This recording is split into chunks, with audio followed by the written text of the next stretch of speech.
Bueno, la gente, vous avez dit que je vous montrerai des passages sur ce livre.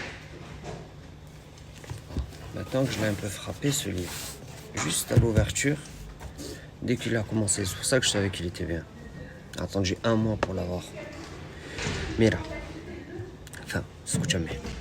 Estimez-vous avoir assez dormi la semaine dernière? Vous rappelez-vous la dernière fois que vous vous êtes réveillé sans faire sonner votre réveil, en ayant l'impression d'être reposé et sans ressentir le besoin de caféine? Si la réponse à l'une de ces questions est non, sachez que vous n'êtes pas le seul. Dans tous les pays développés, 2/3 des personnes ne réussissent pas à atteindre les 8 heures de sommeil recommandées par nuit. Si ce fait ne vous étonne sans doute pas, ses conséquences risquent, en revanche, de vous surprendre. Dormir régulièrement moins de 6 ou 7 heures par nuit détruit votre système immunitaire et multiplie par 2 les risques de cancer. Le manque de sommeil est un facteur déterminant dans le développement de la maladie d'Alzheimer. Un sommeil troublé, moins écourté, pendant une semaine, agit si profondément sur le taux de sucre dans votre sang que vous pourriez être diagnostiqué prédiabétique.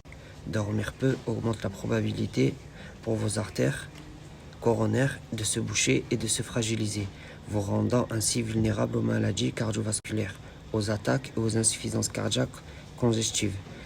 Comme l'avait déjà révélé Charlotte Brontë, pour qui un esprit tourmenté fait un oreiller agité. Les troubles du sommeil favorisent en outre un grand nombre de maladies psychiatriques, parmi lesquelles la dépression, l'anxiété et les tendances suicidaires. Ça commence fort. Ça, c'était la première sonnette d'alarme. Deuxième, là vous allez bien écouter. Peut-être avez-vous également remarqué que l'envie de manger est plus forte que lorsque vous êtes fatigué. Ce n'est pas un hasard. Le manque de sommeil augmente la concentration de l'hormone responsable de la sensation de faim et supprime celle responsable de la sensation de satiété.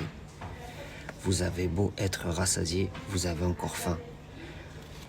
Il a ainsi été démontré que le manque de sommeil entraîne une prise de poids chez l'adulte comme chez l'enfant. Le pire étant de suivre un régime sans bénéficier d'un sommeil suffisant.